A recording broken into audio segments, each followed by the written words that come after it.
Hello students, please subscribe the Right to Study channel, press the bell icon. Hi everyone, I am Manish Kumar Gupta. How are you? I hope that you all are fine in Corona epidemic. तो बच्चों, आज हम लोग chemistry के बारे में पढ़ेंगे। 10वीं क्लास का पहला चैप्टर रासायनिक अभिक्रिया एवं समीकरण, केमिकल रिएक्शन एंड इक्वेशन के बारे में पढ़ेंगे। फर्स्ट चैप्टर स्टार्ट कर रहे हैं। तो फर्स्ट चैप्टर में सबसे पहले हम लोग जान लें कि ये आखिर केमिस्ट्री होता क्या है।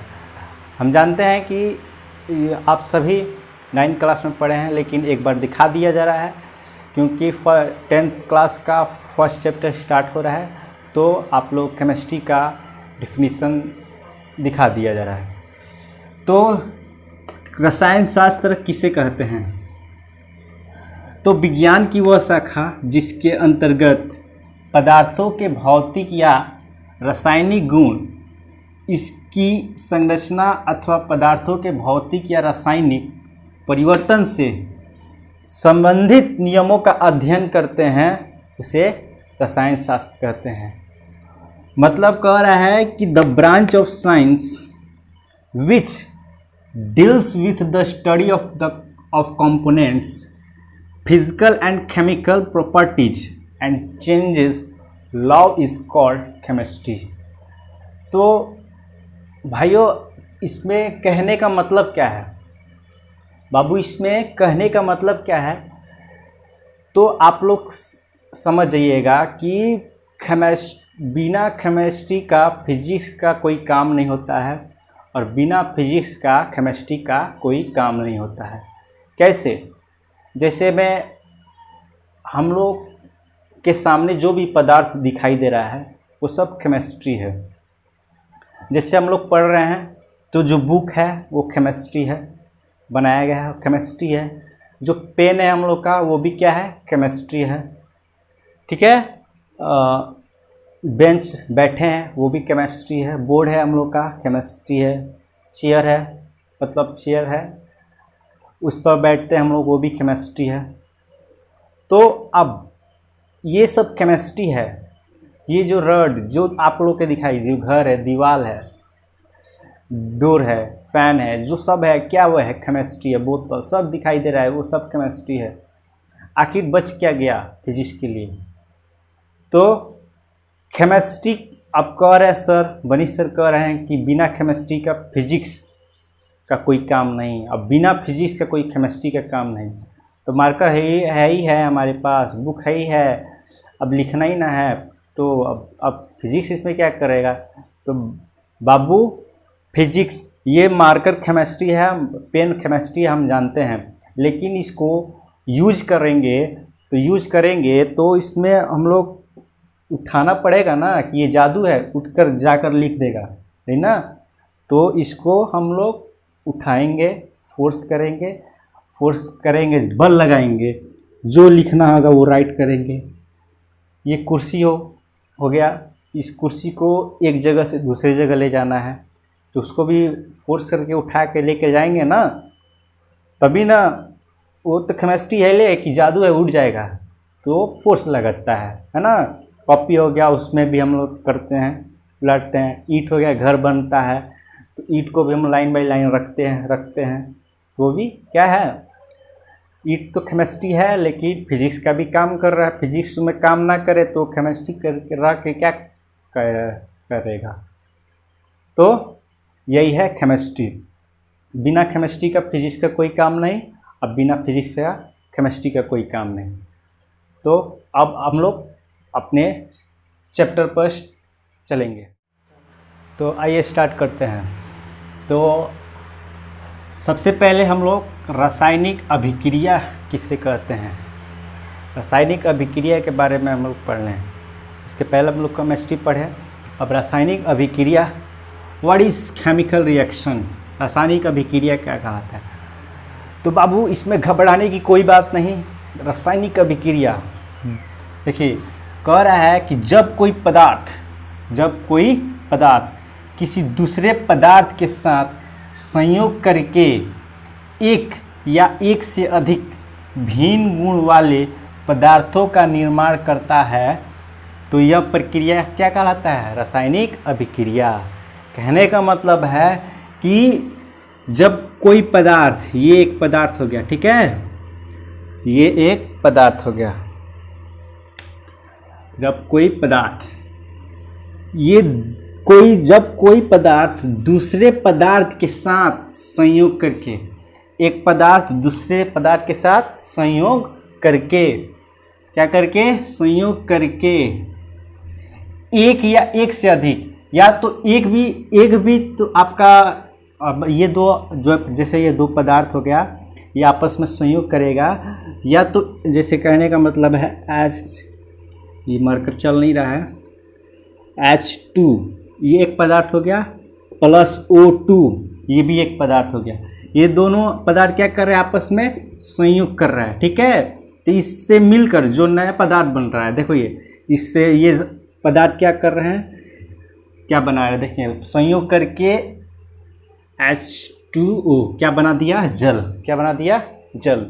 ये देखिए, तो वही दो पदार्थ हो गया। जब कोई पदार्थ दूसरे पदार्थ के साथ संयोग करके एक या एक से अधिक पदार्थ का निर्माण करता है। यहाँ पर एक पदार्थ का निर्माण किया है, यहाँ पर देखिए दो पदार्थ, एक से अधिक भी, तीन भी बना सकता है, ठीक है, घबराने की बात नहीं है। तो वही क्या कहलाता है? रासायनिक अभिक्रिया। एक बार और समझ लीजिए, जब कोई पदार्थ दूसरे पदार्थ के साथ संयोग करके, क्या करके? संयोग करके एक या एक से अधिक भिन्न गुण वाले मतलब इससे अलग होगा, ठीक है, भिन्न गुण वाले पदार्थों का निर्माण करता है। वही क्या कहलाता है? रासायनिक अभिक्रिया कहलाता है। या तो एक पदार्थ, जब कोई दो पदार्थ हो गया आपस में अभिक्रिया करके एक पदार्थ भी बना सकता है, दूसरा दो पदार्थ बना सकते, तीन पदार्थ। जैसे यहाँ पर देखिए हाइड्रोजन और ऑक्सीजन रिएक्ट किया है, तो ये क्या बनाया है? H2O जल बनाया है। तो आप लोगों को हम बता दें कि यहाँ पर जल बना दिया, ठीक है। तो इसमें, इस पदार्थ में एजी क्या रुक दिया सिटू, तो क्या बनाता है? रासायनिक अभिक्रिया। तब यहाँ पर देखिए, इस रासायनिक अभिक्रिया में ये जो भाग लेता है, जो पदार्थ रासायनिक अभिक्रिया में भाग लेने वाला पदार्थ, ये क्या कहलाता है? रिएक्टेंट। क्या कहलाता है? रिएक्टेंट, जिसे हम लोग अभिकारक कहते हैं। क्या कहते हैं? अभिकारक, ठीक है। ये रासायनिक अभिक्रिया हो गया बाबू। ये क्या हो गया? रासायनिक अभिक्रिया, है ना। ये हो गया आपका रासायनिक अभिक्रिया। इस रासायनिक अभिक्रिया में भाग लेने वाला पदार्थ, ये जो भाग ले रहा है, क्या ले रहा है? A+B। ये जो भाग ले रहा है, भाग लेने वाला पदार्थ क्या कहलाता है? अभिकारक। क्या कहलाता है? अभिकारक। रासायनिक अभिक्रिया में भाग लेने वाला पदार्थ क्या कहलाता है बाबू? अभिकारक। नोट कर लीजिए, एक बार और बता दे रहे हैं। रासायनिक अभिक्रिया में, किसमें? रासायनिक अभिक्रिया में भाग लेने वाला पदार्थ, क्या?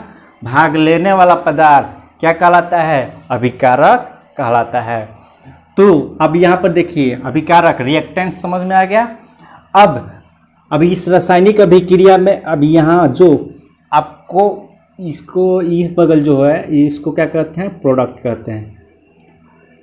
क्या कहलाता है? प्रोडक्ट। तो अब देखिए, प्रोडक्ट क्या कहलाता है? किसे कहते हैं आखिर प्रोडक्ट? प्रतिफल, जिसे हिंदी में कहते हैं। अब देखिए, प्रोडक्ट किसे कहते हैं? तो रासायनिक अभिक्रिया में भाग लेने वाला पदार्थ अभिकारक कहलाता है, मतलब रिएक्टेंट कहलाता है। अब रासायनिक अभिक्रिया में भाग लेने वाला पदार्थ, ये भाग लेने वाला पदार्थ रासायनिक अभिक्रिया के फलस्वरूप, ये जो भाग लिया है पदार्थ रासायनिक अभिक्रिया के फलस्वरूप बने नए पदार्थ क्या कहलाता है? प्रोडक्ट। क्या कहलाता है? प्रोडक्ट। प्रतिफल कैसे बन रहा है? तो इस रासायनिक अभिक्रिया में, ये रासायनिक अभिक्रिया होगा, इस रासायनिक अभिक्रिया में भाग लेने वाला पदार्थ, ये भाग ले रहा है, ये भाग लेने वाला पदार्थ रासायनिक अभिक्रिया कर रही है, आपस में क्या कर रहा है? अभिक्रिया कर रहा है। तो अभिक्रिया करके इसके फलस्वरूप जो नया पदार्थ बन रहा है वो क्या कहला रहा है? प्रोडक्ट, प्रतिफल कहलाता है। क्या कहलाता है? प्रतिफल। समझ में आया? तो आप लोग एक बार और डेफिनेशन नोट कर लीजिए रिएक्टेंट का, लिखने में टाइम लग रहा है तो बता दे रहे हैं। तो ये रासायनिक अभिक्रिया हो गया। रासायनिक अभिक्रिया कैसे कहते हैं? जब कोई पदार्थ किसी दूसरे पदार्थ के साथ संयोग करके एक या एक से अधिक भिन्न गुण वाले पदार्थों का निर्माण करता है। क्या कहलाता है? रासायनिक अभिक्रिया। अब जो इस रासायनिक अभिक्रिया में जो भाग लेता है, जो तत्व भाग लेते हैं, जो अणु भाग लेते हैं, मॉलिक्यूल्स भाग लेते हैं, उसे हम लोग क्या कहते हैं? अभिकारक, रिएक्टेंट। और वो भाग लिए गए पदार्थ आपस में अभिक्रिया करके जो नया पदार्थ बनाता है उसे क्या कहते हैं? प्रोडक्ट, प्रतिफल कहते हैं। बस। तो फ्रेंड्स, आइए अब हम लोग रासायनिक अभिक्रियाओं की विशेषताओं के बारे में जानते हैं, अध्ययन करेंगे। तो कह रहा है कि रासायनिक अभिक्रिया की विशेषताओं से आप क्या समझते हैं? क्या समझते हैं रासायनिक अभिक्रिया की विशेषता से? तो हम लोग रासायनिक अभिक्रिया के बारे में जानते हैं, जब कोई दो पदार्थ आपस में संयोग करके एक या एक से अधिक भिन्न गुण वाले पदार्थ का निर्माण करता है, क्या कहलाता है? रासायनिक अभिक्रिया कहलाता है। तो अब उस अभिक्रिया से हम लोग क्या समझते हैं? तो देखिए, तो पहला विशेषता है कि जब कोयले को हवा की उपस्थिति में जलाई जाती है, जब कोयले को हवा की उपस्थिति में जलाई जाती है तो अत्यधिक मात्रा में कार्बन डाइऑक्साइड गैस निकलती है। कि क्या निकलती है? अत्यधिक मात्रा में कार्बन डाइऑक्साइड गैस निकलती है और ऊष्मा का उत्सर्जन होता है। ये पहला विशेषता है। कह रहा है कि जब कोयले को हवा की उपस्थिति में, किसकी उपस्थिति में? हवा की उपस्थिति में, कोयले को हवा की उपस्थिति में अत्यधिक मात्रा में जलाई जाती है तो क्या निकलता है? अत्यधिक मात्रा में क्या निकलता है? कार्बन डाइऑक्साइड निकलता है और साथ ही किसका उत्सर्जन होता है? ऊष्मा का उत्सर्जन होता है। ठीक है। दूसरा विशेषता है गैस। कहने का मतलब है कुछ रासायनिक अभिक्रिया ऐसे होते हैं जिसमें से क्या निकलता है? गैस निकलता है। कैसे? गैस की उत्पत्ति। जैसे कुछ रासायनिक अभिक्रियाओं के फलस्वरूप किसकी उत्पत्ति होती है? गैस की उत्पत्ति होती है। कुछ रासायनिक अभिक्रियाओं के फलस्वरूप अवक्षेप निकलता है। क्या निकलता है? अवक्षेप। अवक्षेप समझ रहे हैं क्या होता है? तो अवक्षेप एक ऐसा पदार्थ होता है कि किसी विलयन में, जैसे कोई विलयन में ठोस हो गया, ठीक है, कोई ठोस पदार्थ हो गया, उस विलयन से क्या वो ठोस पदार्थ जो होता है धीरे धीरे क्या करता है? नीचे की तरफ, धीरे धीरे नीचे की तरफ क्या आकर बैठ जाता है। ठीक है। यही क्या कहलाता है? अवक्षेप कहलाता है। क्या कहलाता है? छेप। कोई ठोस पदार्थ, जब कोई ठोस पदार्थ किसी विलयन में क्या करता है? धीरे धीरे नीचे की ओर आने लगता है और आकर बैठ जाता है, वही क्या कहलाता है? अवक्षेप कहलाता है। वही कह रहा है कुछ रासायनिक अभिक्रिया में, रासायनिक अभिक्रिया के फलस्वरूप इसका उत्पत्ति होना है अवक्षेप का, अवक्षेप बनता है। चौथा कह रहा है रंग। तो कुछ रासायनिक अभिक्रिया के फलस्वरूप रंग में भी परिवर्तन होता है। किसमें परिवर्तन होता है? रंग में। नेक्स्ट कह रहा है ताप में परिवर्तन 5 नंबर। तो कुछ रासायनिक अभिक्रिया में ताप में परिवर्तन होता है। तो यही बाबू, यही क्या है रासायनिक अभिक्रिया की विशेषता है, 5 है, देख लीजिएगा।